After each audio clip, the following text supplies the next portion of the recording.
Hello and good morning or good afternoon, depending on where you're dialing in from. And welcome to today's wealthmanagement.com webinar, Managing Time Without Sacrificing Results. So, very timely, no pun intended, topic that we're going to be diving into today. And I want to give a big thank you to Artha for sponsoring this webinar and making it all possible. For those of you that don't know me, my name is Shannon Rossick, and I'm the Director of WealthStack Content Solutions at wealthmanagement.com. And I will be your moderator for today. And in just a moment, we will dive into the good stuff and I'll introduce you to our incredible speaker for today. But just want to go through a couple quick housekeeping items so you can get the most out of today's event. To improve your viewing and listening experience, you can actually move your webcast windows around by dragging on the title bar or resize them by clicking on the lower right corner. And at the very bottom of your screen, you'll find multiple application widgets, and clicking on these icons will allow you to open and close widgets on your screen, but don't worry, it will not remove you from the event. Just note that a copy of today's slide presentation is available to download in the resource list widget. And this webinar has also been accepted for 1 CE credit hour towards the AEP designation program. Investments in Wealth Institute has accepted this program for 1 hour of CE credits towards the CIMA, CPWA, CIMC, and RMA certifications. And all the instructions for credit submittal are also available in that resource list widget. As always, we welcome questions about our topic, and we'll answer as many as we can following the presentation and during, depending on how timely they are. So feel free to submit yours to the queue at any time. All you have to do is type it into the Q&A window on the left-hand side of your screen and hit the submit button. And if you're like me and into emojis, we invite you to share your reactions to our presentation today. And to do so, simply click on the reactions widget located on the toolbar at the bottom of your screen. Final note, today's session is being recorded and will be available for on-demand viewing following the event today. And you can just simply log in using the same URL that you're using today. Now, like I promised, getting to the good stuff, I would love to introduce today's speaker. We have Justin Lowry, and Justin is the President and Chief Investment Officer of Global Beta Advisors. And Justin's responsibilities include the oversight of investment activity, market research, and product development at Global Beta Advisors. So certainly an expert on this topic, and we are excited to have him here today. And you can find out more information about him by clicking on the speaker bio widget at the bottom of your screen. So with that, let's go ahead and get started. Justin, the floor is yours. Thanks, Shannon. I appreciate the introduction.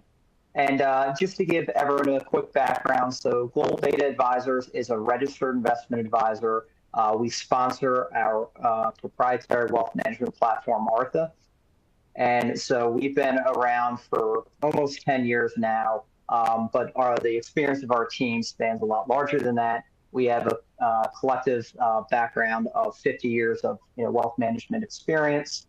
And we brought that to the table when we built Artha. And so today, as the title may suggest, we want to kind of get into, how much time, advisors have to spend on the, necessary evils of running their own business, and how we can capture more efficiency around those processes without sacrificing results. So, what I really wanted to do is kind of start with some level of engagement with the audience here and start with a poll. So I'm going to toggle this next slide and ask everyone to respond to the first poll that we have here. What is your most time-consuming task? And we give you 5 options here. So we ask that you select one of these 5 options. And I'm really interested to see the results because, following this poll here, we're going to get into what some of the research says out there and kind of compare and contrast, what that means for you all, and obviously what, that means for kind of, adding efficiency to your overall practice. So I'll give everyone a minute here to answer.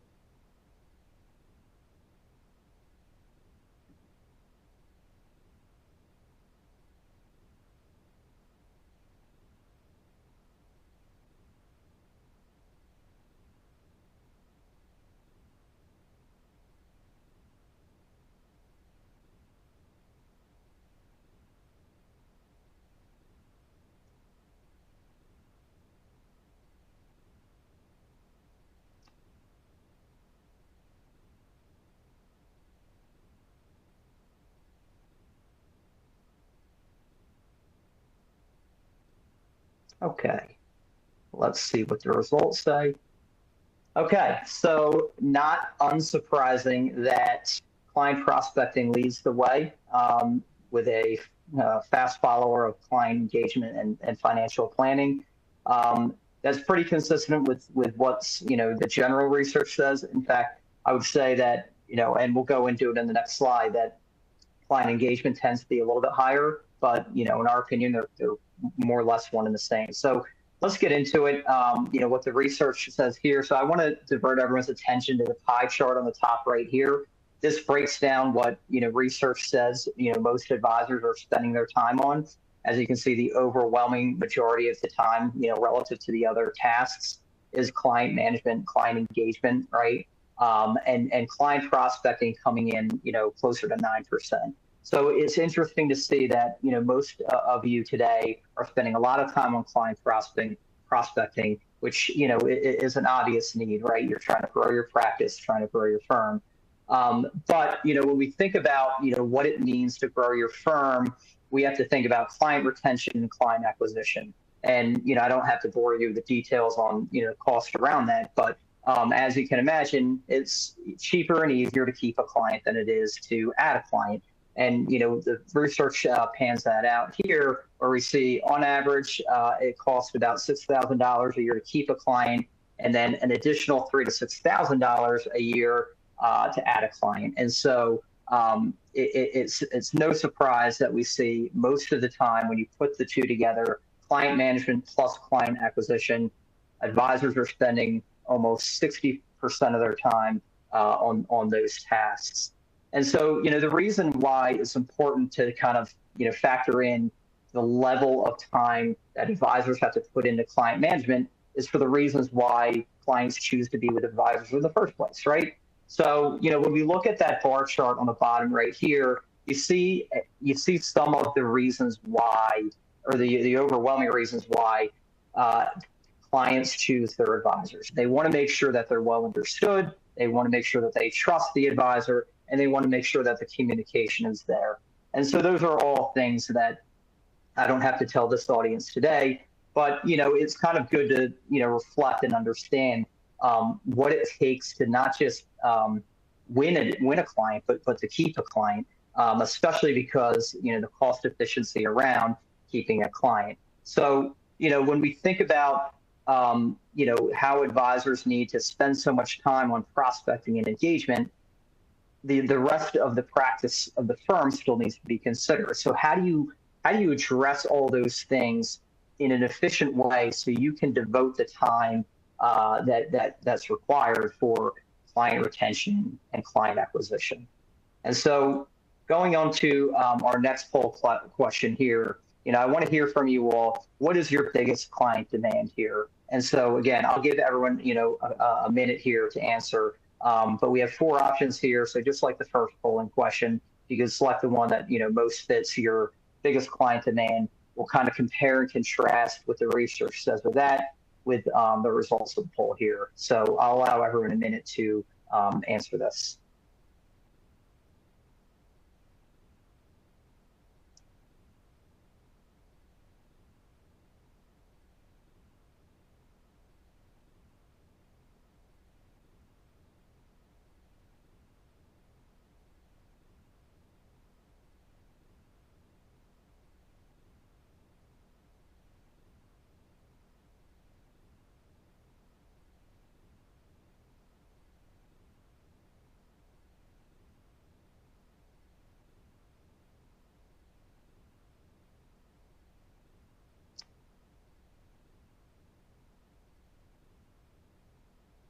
Okay, so let's take a look at the results. In line with what we just spoke about, right? So more engagement is the biggest demand, and that makes sense, right? Because we just talked about the importance of trust, communication, and execution on a plan, and the fact that the clients want more engagement resonates with what we just talked about. But let's get into more detail on those requirements, on those asks, what that means for your business, right? So it's interesting because there's a publication from More Business, and they say that increasing client retention by just 5% can increase your profit margins by anywhere between 25 and 95%. And that makes sense, right? Because you're not incurring acquisition costs, and it's a lot easier, cheaper to retain clients. So as far as efficient or margins go, right, that it's a lot better for your business to retain clients than to incur client turnover and really be behind the eight ball in terms of client acquisition. So knowing what we just talked about, what are the reasons why advisors lose clients? Like, we need to know why that happens. So normally it's poor communication, misunderstanding goals, and then of course poor performance. But as you can see from the bar chart on the right, the overwhelming majority of reason is poor communication. If they're not hearing from their advisor, if their advisor is not clear on the plan, is not clear on what's going on with that client and the plan for that client, that's when we see advisors lose clients. So when we think about the importance of client retention, we need to understand what's the Achilles heel, right? And these three reasons reasons are why advisors may lose clients. So why does that happen? Why does poor communication happen? Why does misunderstanding of goals happen? I mean, these things are logical. So why do they happen? Well, we just kind of talked about the matrix of things that an advisor has to do. Again, I don't have to, tell this audience that, but when you have the tasks that an advisor needs to do on a day-to-day basis, time management becomes critical. And if clients are demanding your time, that's less that you have time to do things, across the rest of your business. And it also means you have less time in creating the customized strategies or customized plans for those clients. So it's really kind of a double-edged sword, right?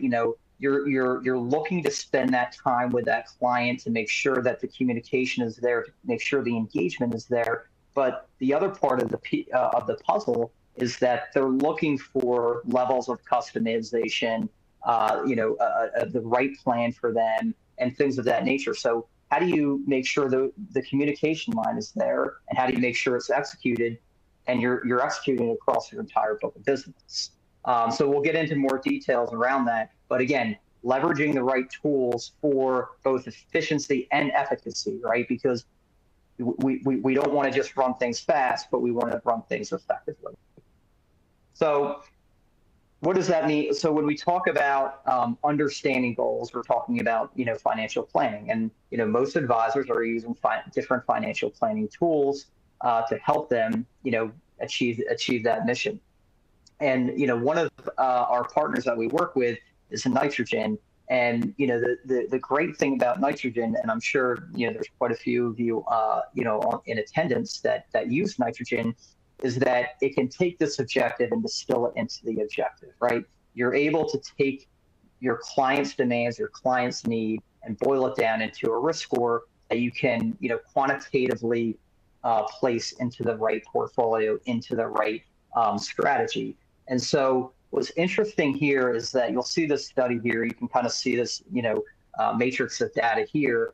What's interesting here in the 2023 Nitrogen Bootcamp report is that there's a lot of misalignment across the different demographics of clients, right? So you'll see the number here in the third bullet point. 52% of young people, age 20 to 29, aren't aggressive enough, and then 53% of elderly people age 70 to 79 aren't conservative enough. So again, when we talk about reasons why clients leave advisors, it's very interesting to see how many people are misaligned with their goals, right? So when you're out of bounds, so to speak, when you're out of bounds from your risk tolerance in this case, it can lead to irrational decisions, right? Your phone is ringing off the hook from your client saying, "Hey, the market's just going up every day. What are we doing?" Or, "Hey, we've got trade war issues going on, and there's a ton of volatility in my portfolio. And so if the client isn't going into the strategy eyes wide open, this is where, obviously bad things can happen, panic sells or chasing returns, or, just the typical bad habits that can occur, when there's a misunderstanding of objective. So again, in our opinion, implementing, risk questionnaires, quantifying, risk for that client can kind of help set the stage, not just set the expectation for those clients, but the idea is to then set it up for you to execute on that strategy more efficiently. So, I'd like to kind of go through again another poll on, how much of your time do you spend on portfolio management tasks? And you can see we've got 4 options here. So curious to see how much time you spend on your portfolio management tasks. And then we'll go into a kind of a follow-up poll question that we'll get into more detail. So I'll give everyone a minute to answer this question. We'll take a look and review the results and then go to the next poll real quick.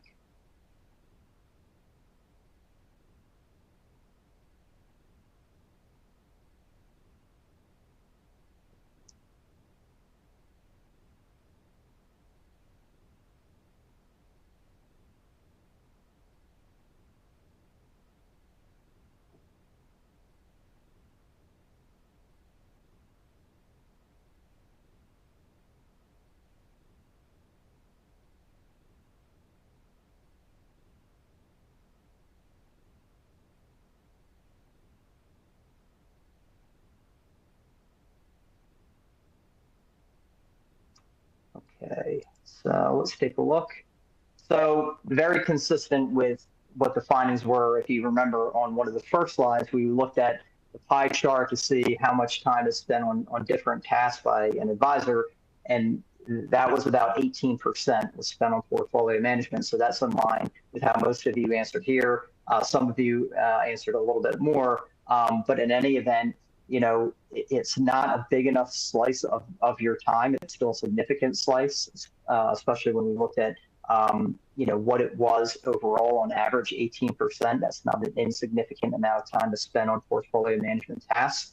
But again, it dovetails nicely into what we're talking about here. It's portfolio management goes hand in hand with what we're talking about with respect to, making sure client goals are understood. Because if you're not executing on the right plan, if you don't have the right, portfolio management infrastructure, that's where things can kind of fall to the wayside. So again, like I said, I want to run a quick follow-up poll here. How do you currently construct your client portfolios right now? And there's 3 different answers here. So if you could, I'll let everyone have a minute to answer the question, and then we can kind of get into some of the research around, how models are evolving even in recent time.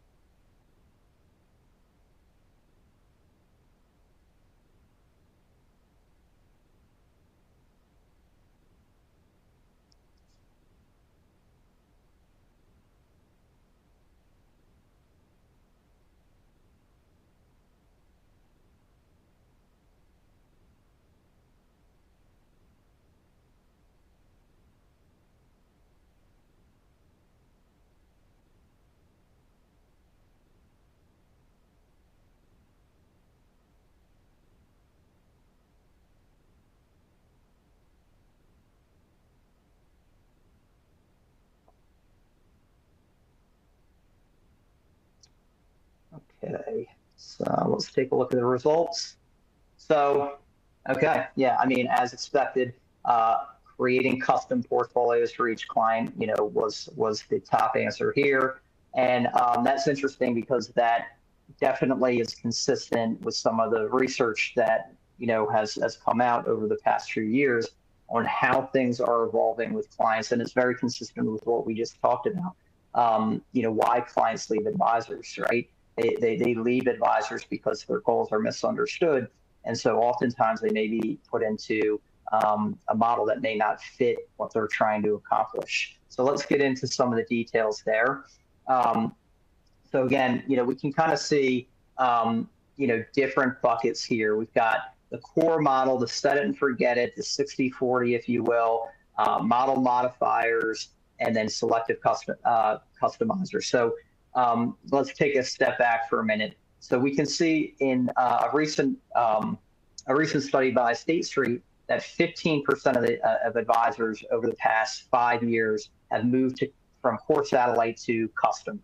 And so that's consistent with the answers that you guys provided here, in that a lot of clients are asking for customization. They don't want a set it forget it model. They want levels of customization, and there's a bevy of reasons why they want levels of customization. Whether they've got ESG mandates, whether they've got capital gains exposure, they need to hold certain positions, they can't sell certain positions, they can't buy certain positions because of conflict, or they just have certain requirements that they need to satisfy what their objective is. And so we see that here in the graph to the right. So core models, 31% were used in just 5 years ago, in 2019. And then as of last year, that dropped to 16%. And a lot of advisors are moving to custom models, and needless to say, that's driven by client demand. And so, the need for customization, the need to implement, customized portfolios can kind of weigh on a lot of the time demand that we were just talking about, right? So most of you had mentioned that client prospecting, client engagement, is your biggest task right now. So how do you efficiently and effectively, create these custom strategies at scale, right? So, you need the right tools to be able to construct and manage those portfolios at scale, while also having the amount of time for that engagement, for that level of communication with your clients. So, when we also think about how customized portfolios or how models in general have evolved, we also have to take a step back and talk about third-party asset managers. So oftentimes, third-party asset managers are active managers, and what we've seen from time to time is that advisors may outsource their investment management to these third-party active management to add levels of alpha, for their client portfolios. But, as data has suggested from S&P, 90% of active managers have actually underperformed over the past 15 years. Now, less so in 2024, but still almost 2/3 of active managers have failed to outperform the S&P 500. So that means a couple of things, right? So one, trying to return chase with black box strategies typically is not a winning strategy. And the other part is, even though performance is listed as a reason why clients leave advisors, it was overwhelming that communication and understanding goals was more important, right? Everyone wants to perform well. Everyone wants to at least perform in line with the market. But the point is to be able to manage the right strategy for the right client. And so when you think about trying to buy performance, it's a very difficult task that can be achieved. So, again, the reason for the underperformance, performance concentration in the S&P 500, it's no secret that the Magnificent Seven has completely controlled not just the S&P 500, but the market in general. And, this phenomenon isn't exclusive to this time period. We've seen it with tech, in the early 2000s. And I'm not here to say that, there's going to be some big tech correction, but I am here to say that concentration risk does happen, right? And we see it here, the distribution of return in 2024 for the S&P 500, over half of the performance of the S&P 500 came from the Magnificent Seven. And then you can see the average weight was about a third. So a third of the index was controlling over half of the performance. And so that makes it very difficult to outperform the S&P 500, which active managers can certainly attest to. So, rather than, electing for black box solutions and active management and trying to game the market, if you will, oftentimes that can lead to more time spent with clients trying to assuage their fears around, any breakdown that could occur with those particular actively managed strategies. So in our opinion, it's more important to make sure that you build the right strategy and communicate it the right way, because that's obviously going to save you time in the long run, right? That the more time you can save, in your day to day, the more you can focus on the things that really drive your business. So, again, and we talked about this on a couple previous slides. These things can lead to bad habits, right? Client panic. Again, not only does that take more time for you on a day-to-day basis to manage, client fears, but it also, it can force you into bad decisions. Clients, want to liquidate certain positions, want to, go all to cash, and so this can create a phenomenon around either over diversifying and in some cases under diversifying, trying to time the market. A lot of these schemes and gimmicks, in the short term normally don't work. In the long term, they definitely don't work. So, it's important that it's managed for the long game, and again, not trying to chase, with active management. So just to kind of summarize where we've been and get into, give everyone kind of an understanding of what we're talking about here. Again, communication and transparency are key for client retention, as the studies have shown, as the data has shown. And again, we just talked about the limitation of active management.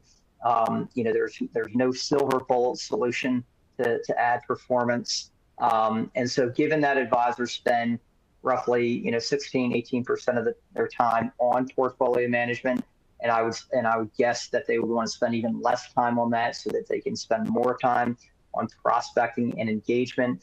It really does create, a bit of a challenge. It's again trying to talk about how do we maintain levels of customization or create levels of customization, promote our firm as such that we can create customized solutions, but doing it at scale, that becomes critical, right? So, being able to leverage the right tools to do that, becomes paramount, because again, as much as portfolio management is a low or is low on the time scale, it actually goes hand in hand with client retention, right? And certainly client prospecting, because the more that you can satisfy your existing clientele, the more that you can promote that in your practice, as you're going out there and acquiring more business. So what does that mean? So again, we talked about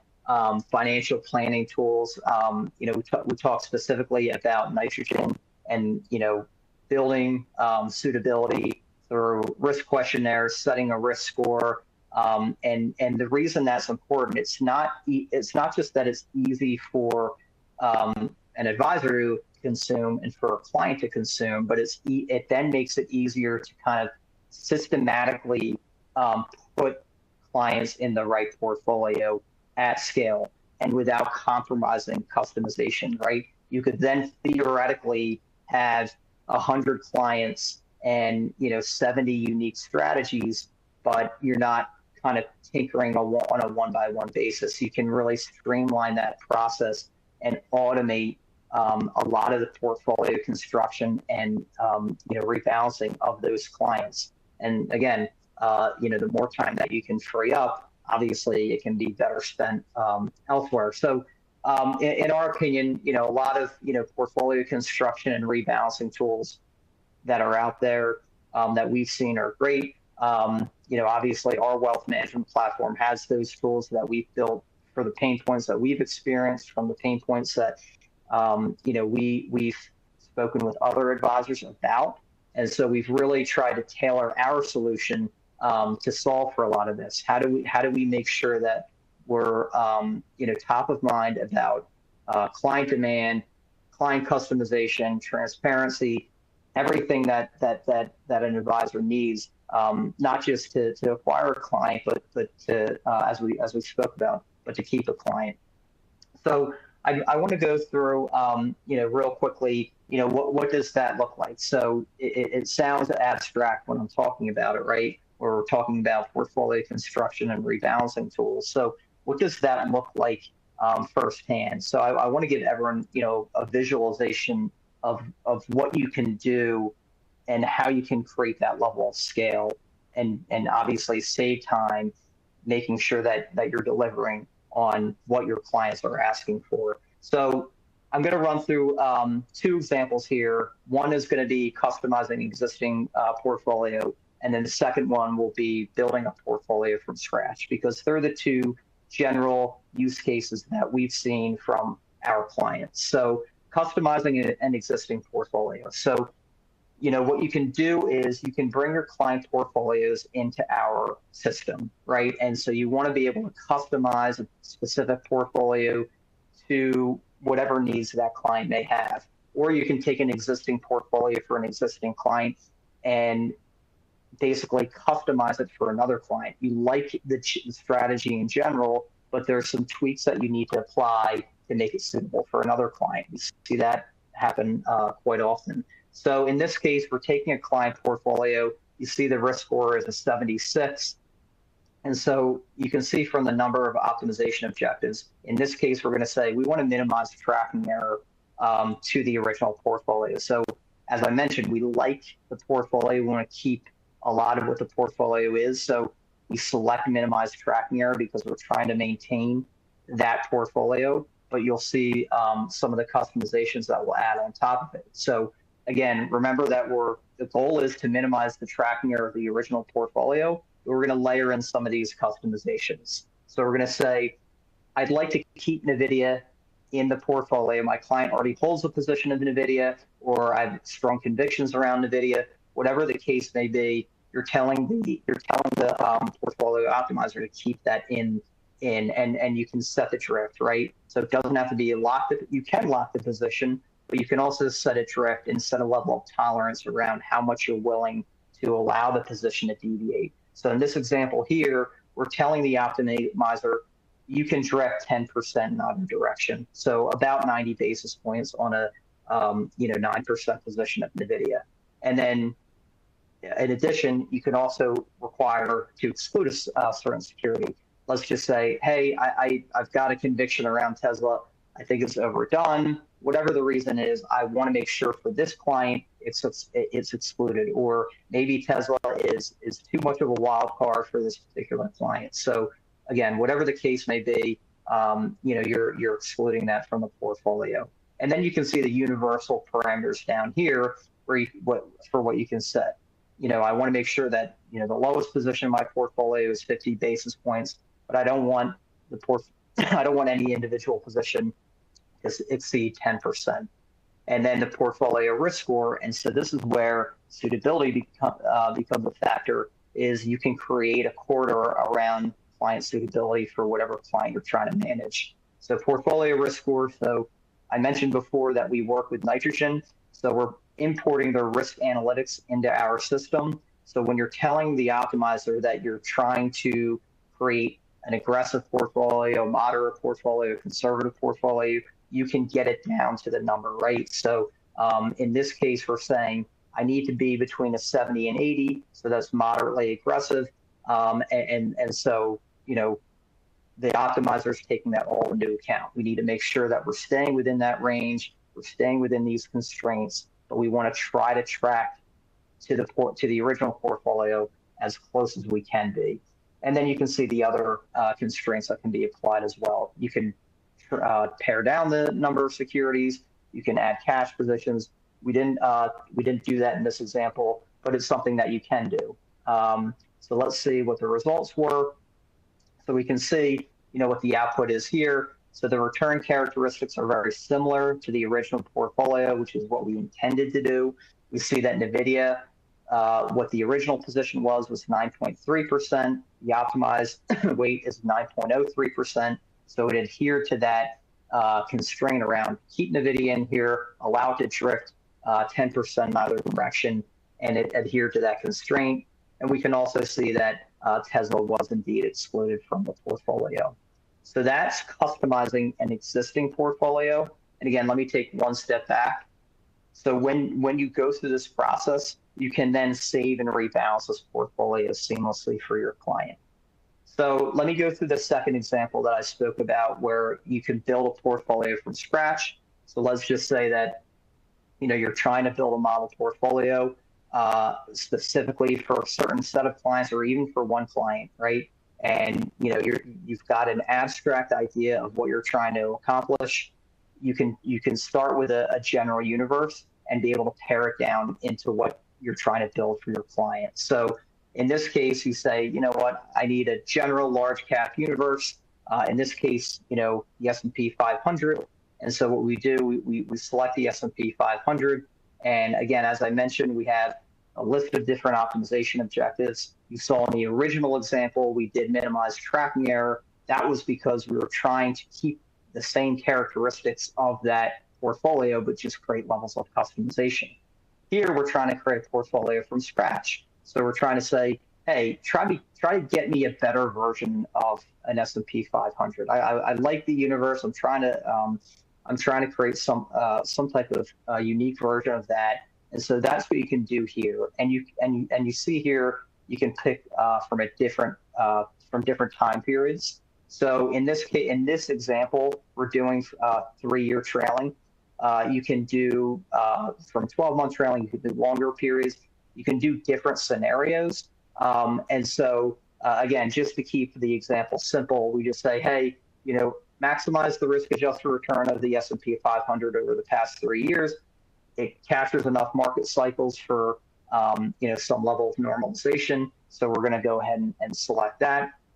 And then we can layer in some additional customizations. So in the first example, we were talking about inclusions and exclusions. And now we're going to talk about industry caps. And, you can say, look, I feel like semis have run up, especially when we're talking about the S&P 500, especially when we just talked about how the S&P 500 can, incur concentration risk. We've seen it. It's a market cap weighted strategy. It's just naturally going to tend to have concentration risk. So again, the theme of the past several years have been semiconductors and how they play in the AI world. So if you are of the conviction that, hey, I need to dial down my exposure to semis, you can go ahead and add semiconductors and set the maximum weight to 0%. Now, this can be done differently. You can create, more of a range. You can say, I need at least 1% of semis, but no more than 5%, or whatever the range you want to pick. In this example, we just said, hey, we want to eliminate semiconductors altogether. We think it's overdone. So we're doing that. We're adding our weight constraints. We're reducing the risk. So if you remember from the previous slide, the risk of the S&P 500 was about 74, call it. And so we're trying to pare that down to a more moderate risk. Because our client is moderate, so we pared that down to a 60 to 65. And we didn't touch the other constraints as well in this example. So we'll see how what the output looks like. So it did what it was intended, right? So we can see that it definitely maximized the risk-adjusted return over the time period selected. It gave us a risk score of 65, which is right within the range that we wanted to. We, successfully built, this strategy for our moderate client, and we can see how it compares to the original index. And then I just want to show you, we were able to look at the industries in the customized portfolio and see that it did, in fact, eliminate all of the semiconductor exposure from the S&P 500. So again, we were able to accomplish what we wanted to do. We were able to maximize the risk-adjusted return of the S&P 500. We were able to pare down the risk to closer to a moderate and we were also able to reduce or eliminate semiconductors in the portfolio. So again, just as we saw in the previous example, you can then save this as a model portfolio and allocate it to your different client accounts. And the idea, again, is to streamline a lot of the portfolio management process here. So that wraps it up. And again, I'll keep our SEC disclosure requirements up for a second here. But again, Shannon, I'll turn it over to you for any Q&A. Yeah, absolutely. So just quick reminder, folks, you can submit your questions into that Q&A box for Justin. We do have a couple we're going to get through, but please, you can submit yours at any time. I'm sure you have some questions since that was some great content. So Justin, appreciate your presentation. First question I actually want to start with is, does your platform connect with all major custodians for automated rebalancing and trading? Yes, we actually have integrations and trading relationships with all the major custodians. We really tailored the platform for automated trading and rebalancing. So when we talk about, when we went through the example case there, building the portfolios, we then can take it to the next level and go ahead and execute on that as well with major custodians. Fantastic. And how does the optimizer handle environments with rising interest rates or inflation? Obviously, a bit of a touchy topic right now. So, quell any fears around that, please. Sure. Yeah, so I touched on it briefly in the second example. So interesting, we can do the time periods right in that portfolio optimizer, but we can also set different scenarios, right? Or economic scenarios for that matter. So you can go through the same process that we spoke about, but you can do it in a rising interest rate environment, or you can do it in an inflationary period. And so you can optimize your portfolio, or you can optimize your portfolio for a historical scenario as well. You can say, what would be a good portfolio if we were to endure another financial crisis, or if we were to endure another credit rating ding on U.S. debt. So you can do specific macro events, and you can do specific historical events as well. Great. And then this one's a little more specific around the optimizer, but is the optimizer downloaded to our network, or do we have to contract with you to use it? So you do have to contract with us. So what we would do is you would contract with GlobalData/Artha, and we would go through some quick onboarding and get you connected with an account at Artha, and then it would enable you with access to the portfolio optimizer. Okay, great. That clears that. Appreciate it. Another one for you. Given the Magnificent Seven concentration in SPX, how do you avoid overexposure while maintaining beta to the index? So it's interesting. So it's not just specific to the Mag 7, but we've also seen our users utilize that inclusion parameter. So in that first example, when we were kind of customizing an existing portfolio, we were showing you how very simply that you can include a certain position with drift parameter, and you can exclude a position. But we've seen our users use the inclusion parameter to manage drift exposure of their existing assets while controlling their risk score parameter. So when we think about over diversification and under diversification, you can kind of use the optimizer to run through different optimizations to allow the optimizer to work, through those over or under diversifications, but manage the existing positions. So like, you don't want to throw the baby out with the bathwater necessarily, but you would want to be able to say, hey, I want to keep these positions. I'm allowing for a level of drift, right? Because you're looking for turnover. There's a reason you're using it. So you're looking for turnover, but you're trying to control the turnover by setting the proper drift parameters around those positions. Okay, great. And then just when it comes to just obviously, you dove into kind of the time constraints that come with managing portfolios. Where do you think the future is headed? Obviously, with the advent of all things AI and technology making this much easier, what trends are you in particular following? I would say the next 18 to 24 months when it comes to portfolio constructions and managing those clients. Yeah, so it's interesting. One of the people on our team is actually a data scientist, right? And his specialty is in AI development. And so a lot of what we do on the platform is we try to incorporate more and more AI into the infrastructure. And I know it sounds a little abstract, and oftentimes you hear people talk about AI in the abstract, but we just see and I think that there's also a misunderstanding around what AI means for financial advisors. Oftentimes we hear, oh, well, AI is going to replace the financial advisor. That's not the case. And we talked about it actually on the webinar today, where client engagement is so key. And yes, AI is evolving to the extent that you can have conversations and things like that. But the human element of personalizing, communicating, all those things that are necessary for clients is still there. And so under the hood, though, you need to have the engine of AI to automate a lot of the processes. So what I kind of showed everyone through the examples that we went through today is some of those automated capabilities. But to answer your question a little further on how does AI generally play a role going forward, I think that it's to do just that. It's how do we allow the system to work in a way where it takes away those rudimentary tasks, especially when we talk about the tasks that advisors can't or don't want to spend as much time on. Sure. So in a similar vein, then, what would you say in terms of what client data points are maybe most valuable when it comes to streamlining the portfolio customization process?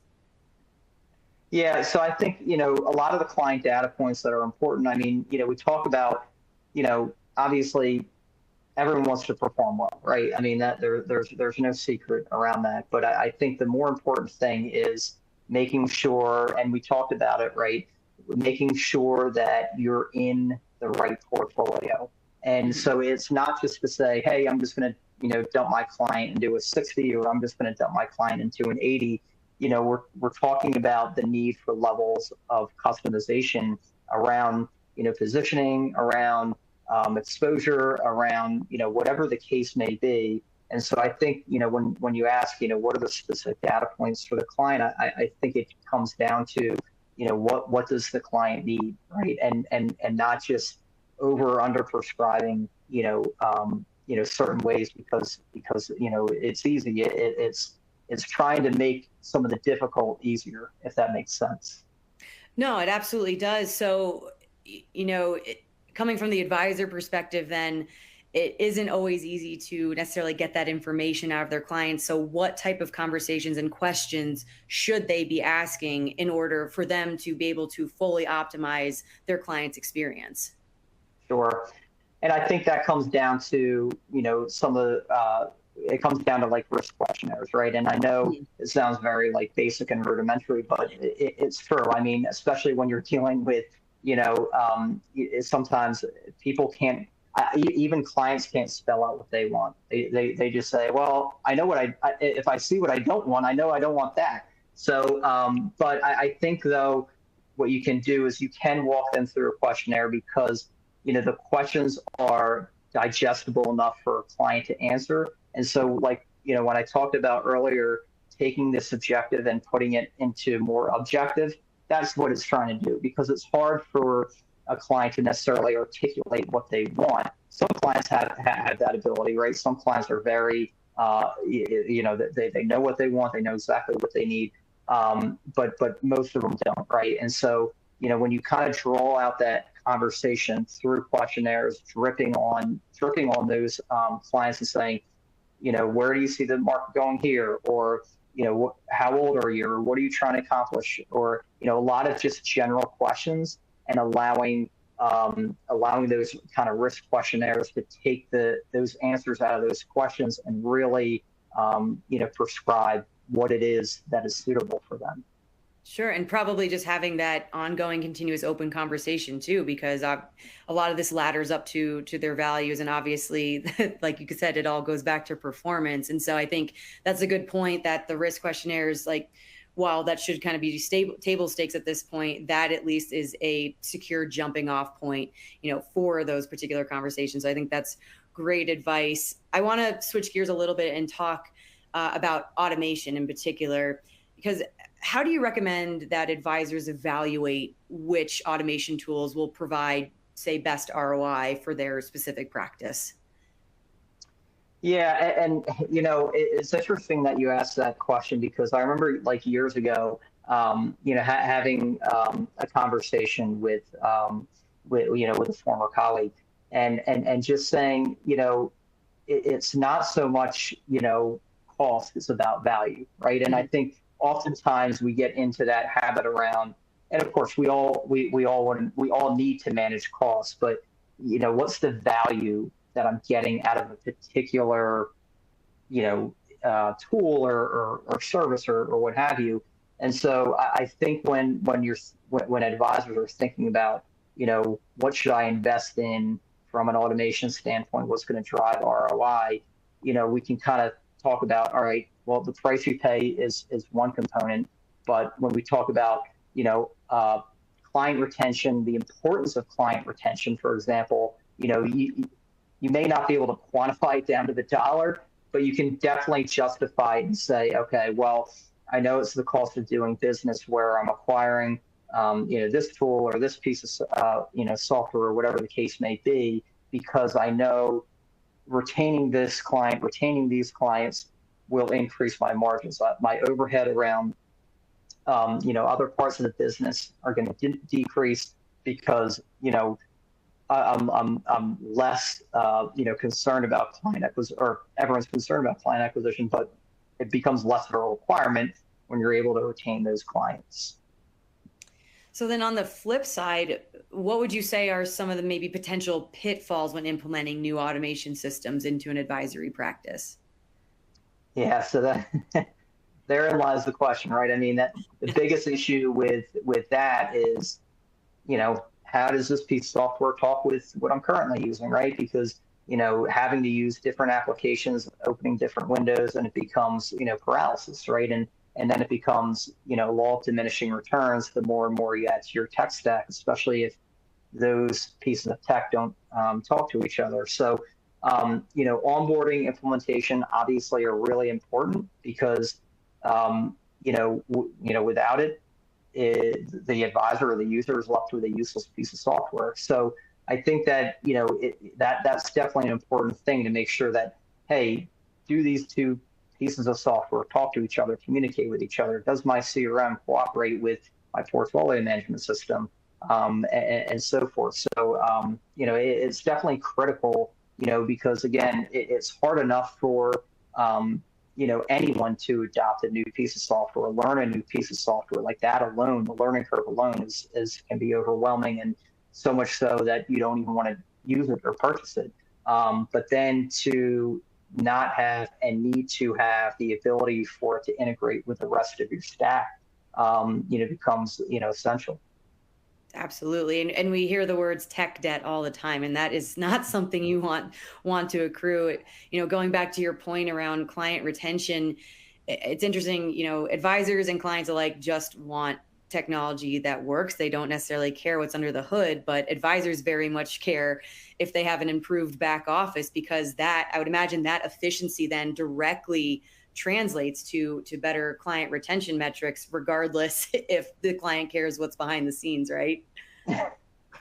You're exactly right. I mean, the client doesn't care how you get there, right? I mean, as long as you get there. But for you as the advisor, you need to care about that, because we just talked about it, the cost of it and the aggravation, and we also we went through the polling earlier around how much time is spent on client engagement. That's clearly the overwhelming, piece of advisors' time. So, portfolio management, while not an insignificant piece of the puzzle, as far as time goes, is a significant piece of the puzzle when we talk about client retention. I mean, if you're going to offer customized strategies, customized solutions, well, you need to be able to do that at scale, right? Mhm. And so how do you do that at scale? You make sure that you're implementing the right back office tools, software tools, et cetera, to get that done. So there's probably no silver bullet then or magic number that we can identify when it comes to actually measuring that relationship between, say, operational efficiency and that new business acquisition and client retention, right? It's, how can advisors evaluate that and still feel good about trying to strike that balance? Yeah, I mean, again, it is an art coupled with a science, right? I mean, science is simple.